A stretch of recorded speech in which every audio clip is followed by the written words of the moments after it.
ಮತ್ತು ಕೊಟ್ಟ ನಂತರ ಒತ್ತಾಯವಾಗಿ ನಾವು ತ್ವರಿತವಾಗಿ ಕ್ರಮ ಆಗಬೇಕು ಅನ್ನೋಂಥ ದೃಷ್ಟಿಯಿಂದ ಪತ್ರಿಕಾಗೋಷ್ಠಿಯನ್ನು ಕೂಡ ನಡೆಸಿದ್ವಿ.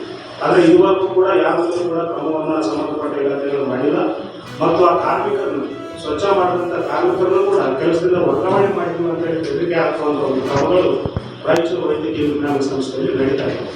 ಆದ್ದರಿಂದ ಇವತ್ತು ನಾವು ಈ ಪತ್ರಿಕಾಗೋಷ್ಠಿ ಮುಖಾಂತರ ಹೇಳೋದು, ನಾಳೆ 19/2/2026 ಕರ್ನಾಟಕ ರಾಜ್ಯ ಸಫಾಯಿ ಕರ್ಮಚಾರಿಗಳ ಆಯೋಗ ಜಿಲ್ಲೆಗೆ ಭೇಟಿ ಕೊಡ್ತಾ ಇದೆ. ಭೇಟಿ ಕೊಡ್ತಾ ಇರುವಂಥ ಆಯೋಗಕ್ಕೆ ಒಂದು ಎಚ್ಚರಿಕೆ ಕೊಡುವಂಥ ನಿಟ್ಟಿನಲ್ಲಿ ಅವರ ಜವಾಬ್ದಾರಿಗಳನ್ನು ನಿರ್ವಹಿಸಿ ಹೋಗಬೇಕು ಅನ್ನುವಂಥ ನಿಟ್ಟಿನಲ್ಲಿ ಇವತ್ತಿನ ಪತ್ರಿಕಾಗೋಷ್ಠಿಯನ್ನು ನಾವು ಕರೆದಿದ್ದೇವೆ.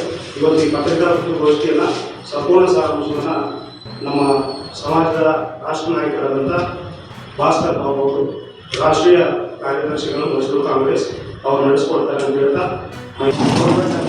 ಕರ್ನಾಟಕ ಗೌರ್ಮೆಂಟ್ ಆಫ್ ಇಂಡಿಯಾ ಎಲ್ಲ ಮಾಡ್ತಾ ಇದೆ. ಬಟ್ 2013 ಆ್ಯಕ್ಟ್ ಪ್ರಕಾರ ಇವರು ಕ್ರಮ ಕೈಗೊಳ್ಳಬೇಕಾಗಿತ್ತು ಸಂಬಂಧಿಸಿದ ಇಲಾಖೆ ಅಧಿಕಾರಿಗಳು. ಆದರೆ ಇವತ್ತುವರೆಗೂ ಯಾವುದೇ ಒಂದು ಕ್ರಮವನ್ನು ತಗೊಳ್ಳೋದಿದ್ದ ಒಂದು ವಿಷಯ ನೋಡಿದ್ರೆ ಬಹಳ ವಿಷದ ಅನಿಸ್ತದೆ. ಈಗ ಸುಪ್ರೀಂ ಕೋರ್ಟ್ ಆದೇಶದ ನಿರ್ಲಕ್ಷ್ಯ, ಆನಂತರ ನಮ್ಮ CO ಸಾಹೇಬರು ನೀಡಿರ್ತಕ್ಕಂಥ ಒಂದು ನಿರ್ದೇಶನ ಕೂಡ ಗಾಳಿ ಹೋಗ್ತಾ ಇದೆ, ಗಾಳಿ ತುಳುತ್ತಾ ಇದ್ದಾರೆ ಅಧಿಕಾರಿಗಳು.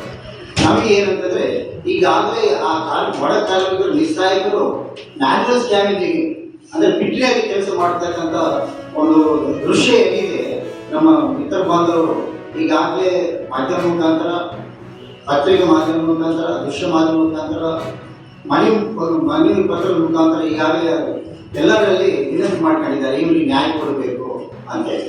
ಬಟ್ ಇವತ್ತುವರೆಗೂ ನ್ಯಾಯ ಕೊಡೋದು ಬಿಟ್ಟು ಅವರು ಇಮಿಡಿಯೇಟ್ಲಿ ಎತ್ತಗೇನು ಮಾಡ್ತಾ ಇದ್ದಾರೆ ಸಂಬಂಧಿಸಿದ ಇಲಾಖೆ ಅಧಿಕಾರಿಗಳು. ಬಹಳ ದುಃಖ ಅನಿಸ್ತದ.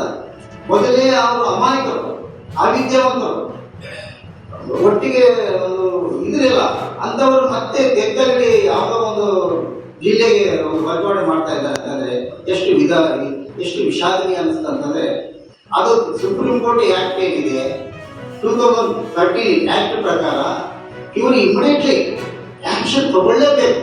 ನಾವು ಗೊತ್ತಾಯ ಸಂಬಂಧಿಸಿದ ಯಾರೇ ಇಲ್ಲಿ ಯಾವುದೇ ಇಲಾಖೆಯ ಅಧಿಕಾರಿಗಳಿರ್ಬೋದು, ಪ್ರೈವೇಟ್ ಸಂಸ್ಥೆ ಇರ್ಬೋದು, ಅವ್ರ ಮೇಲೆ ಒಂದು ಆಕ್ಷನ್ ತಗೊಂಡು ಅವರ ಒಂದು ಕಾಂಟ್ರಾಕ್ಟ್ ಏನಿದೆ ಕಪ್ಪು ಪಟ್ಟಿ ಸೇರಿಸಬೇಕು. ಇಮಿಡಿಯೇಟ್ಲಿ ಅದು ನಾನ್ ಬೇಲೆಬಲ್ ಇದೆ, ಅದನ್ನ ಕಾರ್ಯಕ್ರಮದಲ್ಲಿ ತಂದ್ರೆ ಮಾತ್ರ ಈ ಮ್ಯಾನ್ಯುವಲ್ ಸ್ಕ್ಯಾನರ್ಗಳಿಗೆ, ಸಫಾಯಿ ಕರ್ಮಚಾರಿಗಳಿಗೆ ಒಂದು ನ್ಯಾಯ ಸಿಗ್ತದೆ ಅಂತೇಳಿ ವೇದಿಕೆ ಮುಖಾಂತರ ತಮ್ಮಲ್ಲಿ ನಿಜವಾಗ್ಗಳ ಮುಖಾಂತರ ನನಗೆ ಒಂದು ಭಗವಾನ್ ಶ್ರೀರಾಮಕೃಷ್ಣ ಮಂದಿರದ ಉದ್ಘಾಟನೆ ಕಾರ್ಯಕ್ರಮವನ್ನು ಮಾಡಿದ್ವಿ. ಅದರ ಪ್ರಯುಕ್ತ ನಾವು ಇದನ್ನ ಈ ದಿನಾಂಕವನ್ನು ಇಟ್ಕೊಂಡು ಪ್ರತಿ ವರ್ಷ ನಾವು ಒಂದು ವಾರ್ಷಿಕೋತ್ಸವ ಅಂತ ಮಾಡೋದ್ರ ಪ್ರಯುಕ್ತ ನಾವು ಫೆಬ್ರವರಿಯಲ್ಲಿ ಸಾಮಾನ್ಯವಾಗಿ 3ನೇ ಶನಿವಾರ, ಭಾನುವಾರ, ಸೋಮವಾರ ಅಥವಾ ಶುಕ್ರವಾರ, ಶನಿವಾರ, ಭಾನುವಾರ 3 ದಿವಸ ಕಾರ್ಯಕ್ರಮಗಳನ್ನು ಈ ವಾರ್ಷಿಕೋತ್ಸವದ ಸಮಾರಂಭದ ಪ್ರಯುಕ್ತ ನಾವು ಹಮ್ಮಿಕೊಳ್ತಾ ಬಂದಿದ್ದೀವಿ. ಅದರಲ್ಲಿ ಒಂದು ಯುವ ಸಮಾವೇಶ, ಒಂದು ಶಿಕ್ಷಕರ ಸಮಾವೇಶ, ಭಕ್ತ ಸಮಾವೇಶ ಮತ್ತು ಸಂಜೆ ಸಾಂಸ್ಕೃತಿಕ ಕಾರ್ಯಕ್ರಮಗಳು ಮತ್ತು 2-3 ಪ್ರವಚನಗಳು. ಇದು ಒಂದು